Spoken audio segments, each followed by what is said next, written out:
on your website, it says, our guiding principles are rooted in the history and traditions of the 100-year-old art form of stained glass. Our creation should last for hundreds of years.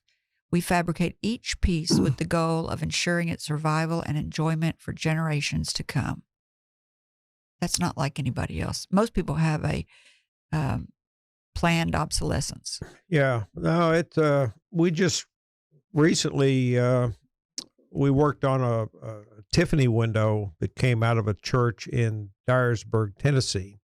And it was massive. It was about 76 inches wide and almost 14 feet tall. And it was built, I don't know if you know anything about Tiffany windows, but they're built in multiple layers of glass. Some you have like 2 and 3 layers. And what happened over a period of time is the dirt and putty and various things migrate in between those layers of glass, especially for the early years that it was installed in the church. It had no protective glazing on it or anything like that, so it would get wind blowing dust and rain and weather on it. So it's a common problem with them. But we had to take it down out of the church from about 30 feet in the air and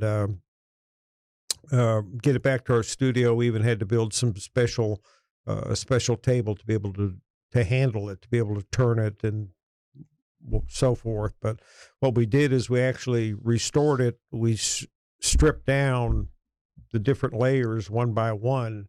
And so we ended up, I don't know, we never kept count of it, but there was probably over, I don't know, maybe 3,000 pieces of glass in the window. It was just, and they had pieces of glass in there that were like the size of a fingernail clipping. It was just crazy. How do you catalog that?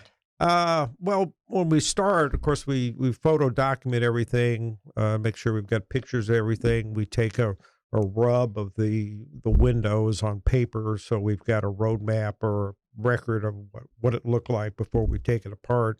And then we photograph it again as we're disassembling it. We actually disassemble the window in a tank of water, shallow water, because there is a lead hazard to us working with it. The old lead is most of the times very oxidized.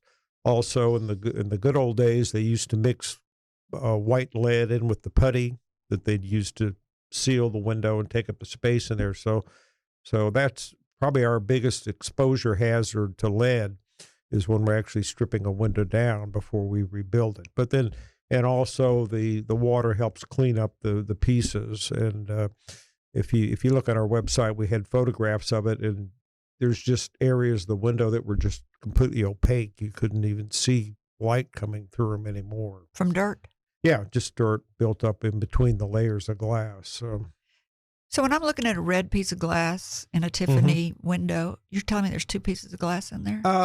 Sometimes parts of the window were 1 layer, and some areas of the window were as thick as 3 layers of glass. To get color density? Get different colors, to get just kind of shading. They would, they couldn't get a glass the color they wanted, so they'd combine 2 pieces of glass to create that color or that texture in there. So when you take the lead out, what do you put it back with? We rebuilt it with lead. The window was rebuilt completely like it was originally. All the same leading. How do you do that? Is there not hazards today about that? There's not rules about that? Manual. There's no OSHA rules about using lead? Yeah, there is. But you don't follow them? You just put your mask on? Well, yeah, we do. I mean, you'd better say that. We're pretty scrupulous about cleanliness in our studio. We have the break room and the offices are on separate heat and air conditioning systems. There's no food or drink allowed in the back of the studio. Does it smell? No, not particularly. No. But, you can't have lead in paint today, which is a good thing. But they're going to let you put lead in your window. There was a controversy about that. I think back in the 90s, they had proposed legislation that was going to eliminate lead in all forms in construction, period.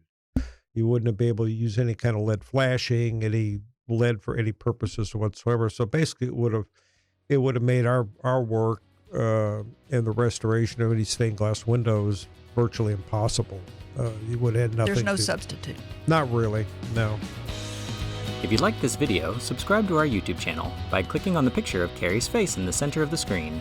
To watch the full-length interview, click the video in the top right. For more interview highlights, click the video in the bottom right. Thank you for watching.